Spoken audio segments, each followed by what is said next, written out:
Hello everyone, कैसे हैं आप लोग। सीआरपीसी के मोस्ट इंपॉर्टेंट क्वेश्चन सीरीज़ में हम लोगों ने इससे पहले वाली वीडियो में मेंटेनेंस से रिलेटेड सभी सेक्शंस को अच्छे से समझ लिया है। आज हम लोग मेंटेनेंस से रिलेटेड जो क्वेश्चंस पूछे जाते हैं उसकी आंसर राइटिंग कवर करेंगे और अच्छे से समझेंगे। और अगर आपने इसका फर्स्ट पार्ट नहीं देखा है तो पहले फर्स्ट पार्ट को देख लीजिएगा, जिसका लिंक डिस्क्रिप्शन बॉक्स में दिया गया है। फिर इस वीडियो को देखिएगा। तो चलिए शुरू करते हैं। तो क्वेश्चन है, explain the meaning, object and scope of the maintenance and when his husband is order to pay maintenance allowance to his wife. Question में हम लोग मेंटेनेंस की मीनिंग, ऑब्जेक्ट और स्कोप समझेंगे और वो सारे सर्कमस्टांसेस देखेंगे कि कब हस्बैंड लायबल है अपनी वाइफ को मेंटेनेंस देने के लिए। तो चलिए शुरू करते हैं। तो इसका आंसर होगा, चलिए देखते हैं इसका answer. The term maintenance has not been defined in the code but its provision is given in chapter 9 of CrPC under section 125 to 128।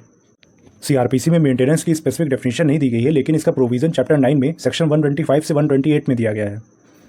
The term should not be narrowly constructed as limited only to food, clothing and shelter. It also include means of subsistence, supply of necessaries, aid, support and assistance which one person needs for his or her living and it varies according to the position and status of person. दोस्तों, maintenance को केवल रोटी, कपड़ा और मकान तक सीमित नहीं किया जाना चाहिए। इसमें वो सभी मीन्स, वो सभी ज़रूरत की वस्तुएं शामिल हैं जो एक व्यक्ति के जीवन यापन के लिए आवश्यक होती हैं।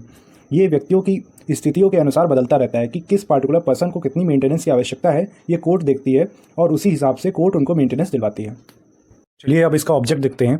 Grant of maintenance are a matrix of social justice. A man's essential obligation is to provide maintenance to his wife, kids, parents while they are incapable of providing for themselves. देखिए, ये प्रोविज़न प्रिवेंटिव नेचर का है। सामाजिक न्याय के लिए, social justice के लिए ये जरूरी है कि उन आश्रितों को भरण पोषण का अधिकार दिलवाया जाए जो कि इनकेपेबल हैं, मतलब जो कि असमर्थ हैं खुद का खर्चा उठाने में। Preventing immorality and poverty while improving the economic standing of women and children is the motive behind the concept of maintenance. Maintenance का यह कॉन्सेप्ट सीआरपीसी में इसलिए दिया गया है जिससे कि अनैतिकता और गरीबी को रोका जा सके। अनैतिकता की बात यहाँ इसलिए आ गई क्योंकि मान लीजिए किसी पति ने अपनी पत्नी को छोड़ दिया और वो बेचारी अगर पढ़ी लिखी नहीं है तो वो गलत रास्ते में जा सकती है या समाज में उसका फ़ायदा उठाया जा सकता है। इसी को रोकने के लिए सीआरपीसी में मेंटेनेंस का प्रोविज़न जोड़ा गया है, जो कि अपने आप में एक सेकुलर प्रोविज़न है, जो कि किसी पार्टिकुलर धर्म पर नहीं बल्कि सब पर लागू होता है।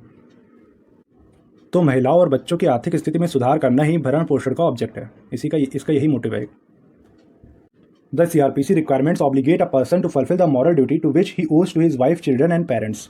सीआरपीसी का ये प्रोविज़न उस व्यक्ति को अपने नैतिक कर्तव्य पूरा करने के लिए बाध्य करता है, जिसके लिए वह अपनी पत्नी, बच्चों और माता पिता के संबंधों में उनका भरण पोषण करने के लिए बाध्य है। फिर आगे सुप्रीम कोर्ट ने in Bhagwan Dutt versus Kamla Devi laid down following objective of section 125 of the code.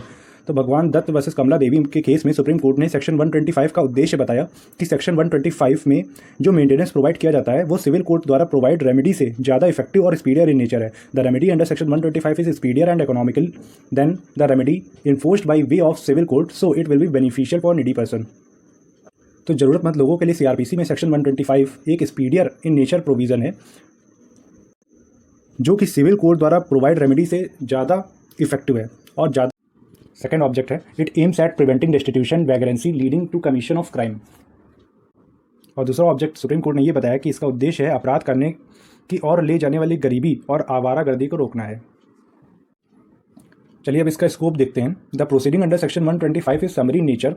This provision do not fully determine the status of personal right of parties. The court would take prima facie view of facts and it need not to go into detail of matrimonial dispute.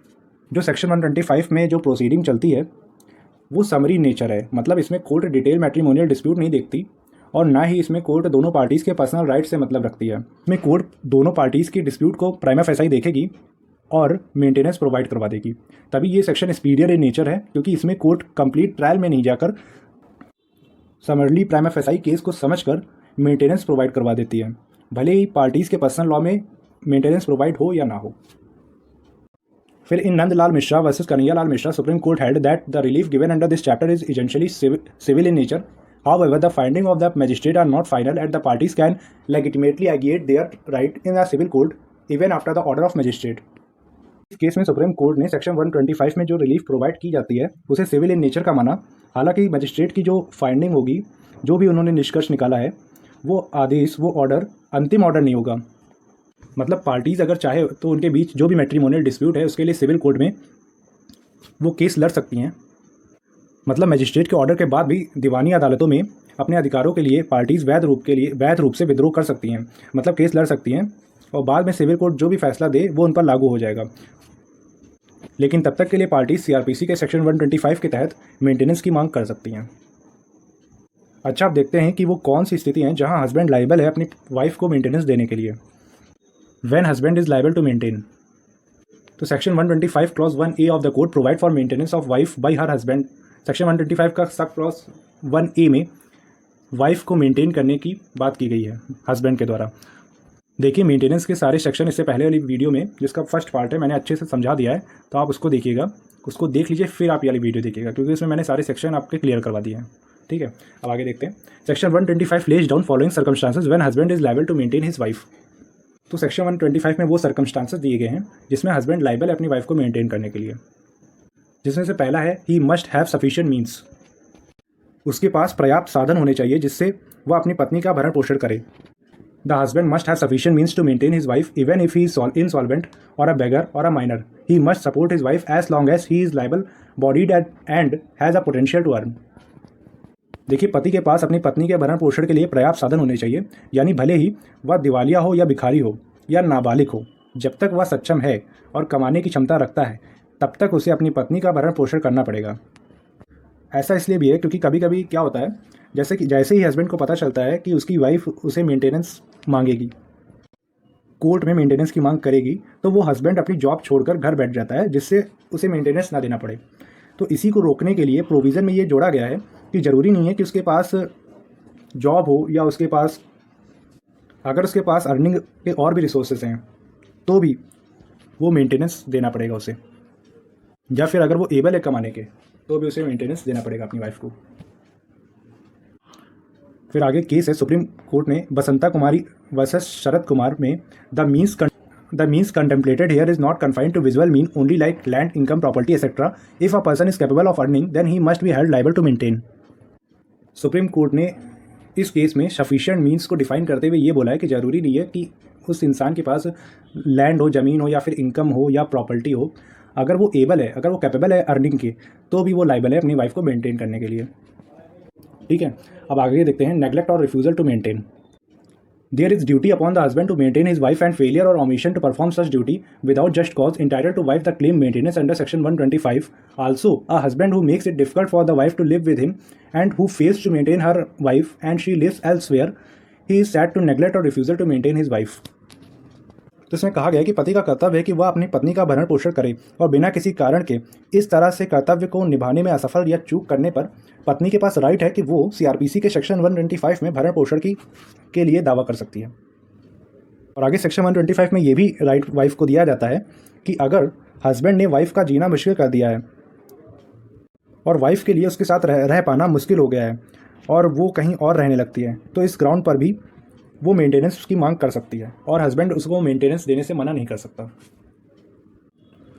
For instance, bigamy is allowed under Muslim law and husband is not liable for contracting second marriage. However, a Muslim wife would surely be entitled to live separately and claim maintenance solely on the ground that second marriage of her husband has caused her mental agony or cruelty. तो example के लिए मुस्लिम law में husband को allowed किया गया है कि वो दूसरी शादी कर सकता है और दूसरी शादी करने पर उसे उत्तरदायी नहीं ठहराया जा सकता। लेकिन मुस्लिम पत्नी इस ग्राउंड पर कि उसके पति की दूसरी शादी हो गई है और उसको मानसिक आघात पहुंचा है और उससे मेंटल क्रूरल्टी हुई है, तो वो इस ग्राउंड पे पति से अलग रहकर मेंटेनेंस की मांग सीआरपीसी के सेक्शन 125 में कर सकती है। और हस्बैंड अपने पर्सनल लॉ का सहारा लेकर मेंटेनेंस देने से बच नहीं सकता कि उसे दूसरी शादी, and in such situation husband cannot take shelter of his personal law and claim immunity from section 125. और हस्बैंड अपने पर्सनल लॉ का सहारा लेकर कि वो उसे दूसरी शादी करने का अधिकार है उसके पर्सनल लॉ में, इस बात से मेंटेनेंस देने से बच नहीं सकता। उसको सीआरपीसी के सेक्शन 125 में मेंटेनेंस देना पड़ेगा, भले ही उसके पर्सनल लॉ में ऐसा कुछ ना हो। फिर थर्ड पॉइंट है wife unable to maintain herself. जहाँ पत्नी अपना भरण पोषण करने में असमर्थ है, it is necessary that wife is unable to maintain herself, that is there is absence of source to maintain herself. तो यह जरूरी है कि पत्नी अपना भरण पोषण करने में असमर्थ हो। जैसे मान लीजिए वाइफ का कोई बिजनेस पहले से अच्छा खासा चल रहा है तो वो वहाँ पर मेंटेनेंस की मांग नहीं कर सकती। और आगे ये भी कहा गया है Even if she has potential earning capacity, she can claim maintenance, but she may not get full amount of the same. भले ही महिला के पास कमाई करने की क्षमता है और वो नहीं कमा रही है, तो भी पति की रिस्पॉन्सिबिलिटी है कि वो अपनी पत्नी को मेंटेनेंस दे, और पति यहाँ पे लायबल तब भी होगा। लेकिन इस स्थिति में पत्नी द्वारा मांगी गई मेंटेनेंस की जो अमाउंट होगी वो फुल अमाउंट नहीं प्रोवाइड की जाएगी। जितना एजेंशियल लगता है मजिस्ट्रेट को, उतना अमाउंट मजिस्ट्रेट सेक्शन 125 में उस महिला को प्रोवाइड करेंगे। फिर आगे supreme court in Chaturbhuj versus Sitabai held that the expression unable to maintain herself does not mean that the wife must be absolutely destitute before she can apply for maintenance. Chaturbhuj के case में supreme court ने unable to maintain herself को explain करते हुए बोला कि इसका मतलब ये नहीं है कि मेंटेनेंस की मांग करने से पहले वाइफ को पूरी तरह से निराश्रित होना चाहिए। मतलब जरूरी नहीं है कि वाइफ पूरी तरह से अनेबल हो। अगर वो कमा भी रही है मेंटेनेंस की मांग करने से पहले, पर उतने में उसका खर्चा नहीं चल रहा है, तब भी वो अपने पति से मेंटेनेंस की मांग कर सकती है और पति लायबल होगा मेंटेनेंस देने के लिए। फिर आगे failure of husband to pay maintenance. अगर हस्बैंड मेंटेनेंस नहीं पे करता है तो क्या होता है? Section 125 sub clause 3 of the code provide that where a person fails without sufficient cause to comply with the order of every breach of order, a warrant may be issued for levying fine and he may also be sentenced for the whole or any part of each month allowance remaining unpaid to imprisonment for a term which may extend to 1 month or until payment if sooner made। तो अगर magistrate ने section 125 में person के खिलाफ order pass कर दिया है कि वो मेंटेनेंस दे या इंटरिम मेंटेनेंस दे, और उसने तब भी वो अमाउंट नहीं दिया, तो मजिस्ट्रेट उसके खिलाफ वारंट इशू कर देंगे कि उसे 1 महीने तक जेल में रखा जाए, या जब तक कि वो जो ड्यू अमाउंट है वो पेमेंट उसकी नहीं कर देता तब तक के लिए उसको जेल में रखा जाए। और इसका आगे प्रोविज़ो ये कहता है कि अगर अमाउंट ड्यू है तो जिस दिन से अमाउंट ड्यू है उस दिन से 1 साल के अंदर अंदर रिकवरी के लिए एप्लीकेशन फाइल करनी पड़ेगी, वरना वारंट इशू नहीं किया जाएगा। आगे देख लेते हैं वो कौन से सर्कमस्टांसेस हैं जब वाइफ मेंटेनेंस के लिए इंटाइटल्ड नहीं होगी। तो 3 सर्कमस्टांसेस हैं जब वाइफ मेंटेनेंस के लिए इंटाइटल्ड नहीं है, जिसमें पहला है when wife living in adultery, if wife is involved in the outright adulterous conduct consistently with another man and not only a single lapse of virtue। यदि पत्नी किसी अन्य व्यक्ति के साथ लगातार शारीरिक संबंध बना रही है तो वहाँ कोर्ट मेंटेनेंस देने से मना कर देंगे, और अगर उन्होंने मेंटेनेंस दे दिया है और बाद में पता चलता है कि पत्नी एडल्ट्री में रह रही है तो मेंटेनेंस के ऑर्डर को कैंसिल कर देंगे। एंड है when wife living separately without just cause, अगर वाइफ बिना किसी जस्ट कॉज के, बिना किसी रीज़न के अपने पति से अलग रहती है तो ऐसे में भी वाइफ मेंटेनेंस के लिए इंटाइटल्ड नहीं होगी। फर्दर इसके एक्सप्लेनेशन में ये बताया गया है, further provide that where husband keeps a mistress it will be a just ground to refuse from living with him. Section 125 sub clause 3 के एक्सप्लेनेशन में ये प्रोवाइड किया गया है कि अगर हस्बैंड किसी अन्य औरत के साथ रहने लगा है या किसी अन्य औरत के साथ शारीरिक संबंध बना के रहने लगा है तो ये एक जस्ट ग्राउंड होगा।